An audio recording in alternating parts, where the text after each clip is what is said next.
Well, hey there, and welcome back to Heimler's History. Now, we've been going through Unit 8 of the AP U.S. History curriculum and talking all about the U.S. involvement in the Cold War, both in its domestic and international implications. And in this video, we're going to keep a right on going with that by talking about the Vietnam War. So if you're ready to get them brain cows milked Tonkin resolution style, then let's get to it. Now, I'm a simple man, and this is a simple video. All we're trying to do is explain the causes and effects of the Vietnam War. Now, in the last video, I left off talking about U.S. involvement in Vietnam by introducing its geographic reality, namely that it was divided into North and South after being decolonized. And I also talked about its political reality, namely that the North was communist under the leadership of Ho Chi Minh and the South was democratic with strong ties to the United States. Additionally, recall Eisenhower's domino theory, which said that U.S. support of South Vietnam was critical because if it fell to the communists, then it would be like a domino knocking over the rest of the nations in the region, which would soon be a giant communist bloc party in the Pacific. And remember, U.S. foreign policy during the Cold War was largely devoted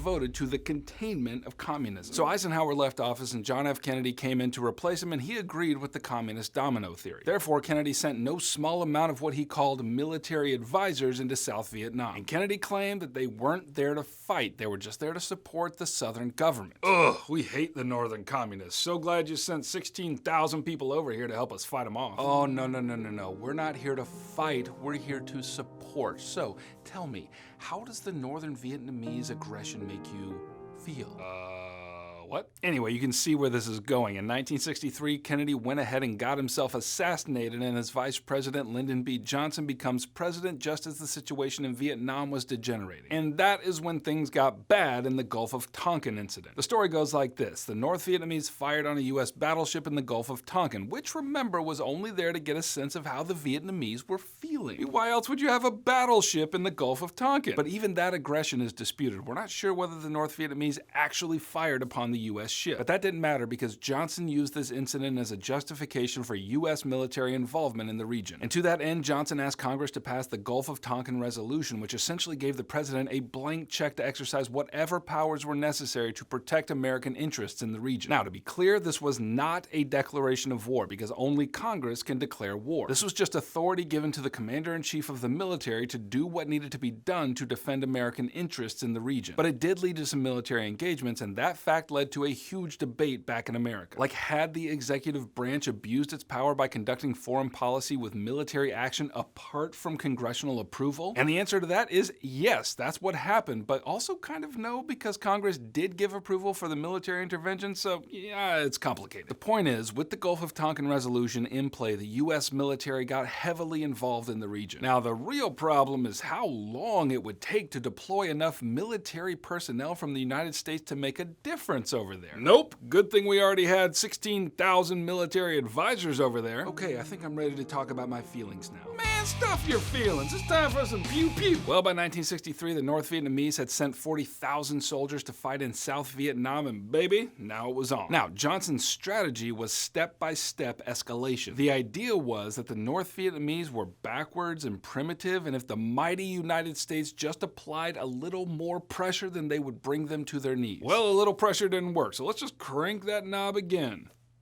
Still didn't work? Let's crank it a little more. Still didn't work? Let's crank it a little more. Then all of a sudden, by 1965, nearly 200,000 American troops were fighting in Vietnam, and 2 years later, it was more than double that number. And this North Vietnamese enemy turned out to be far more adept at fighting than the Americans had predicted, and so American troops were dying by the thousands for a cause that seemed at best vague to them. I mean, in World War II, the enemy was clear. It was like fascism, totalitarianism. In Vietnam, we're sending our sons into the meat grinder year after year so that we can stop the spread of communism, and all in a war that was never officially declared by Congress. So as you can imagine, the Vietnam War was fiercely opposed and debated back home. As Americans continued to die, the nation at home seemed to be coming apart at the seams. Not only was the civil rights movement in full force, but intense anti-war protests were also erupting. And part of this was due to the Johnson administration's campaigns of disinformation on the war. Johnson never stopped believing that just a little more escalation coalition would win the war, and so to keep Americans from opposing it, the Johnson administration painted a very rosy picture of what was happening across the sea. But the problem was that this war became America's first truly televised war. And now that the television was a staple of most American households, reporters in the field of battle in Vietnam sent back reels of the actual situation on the ground, which was that it was a bloodbath that America was certainly not winning and may have even been losing. And so with these two different versions of reality flooding the consciousness of the average American, a new term is coined: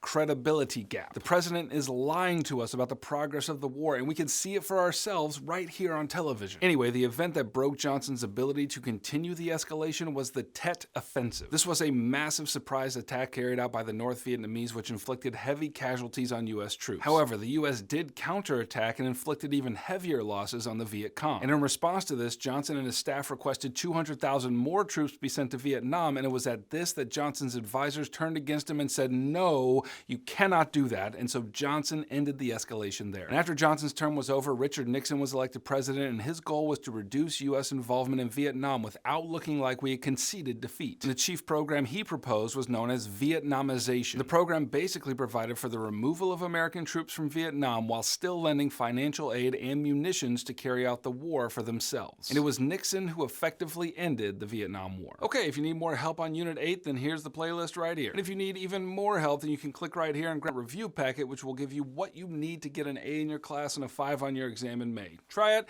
and I think you'll find that there is no credibility gap in what I am saying. And finally, if you want me to make more content like this, then subscribe, and I shall keep making it. Heimler out.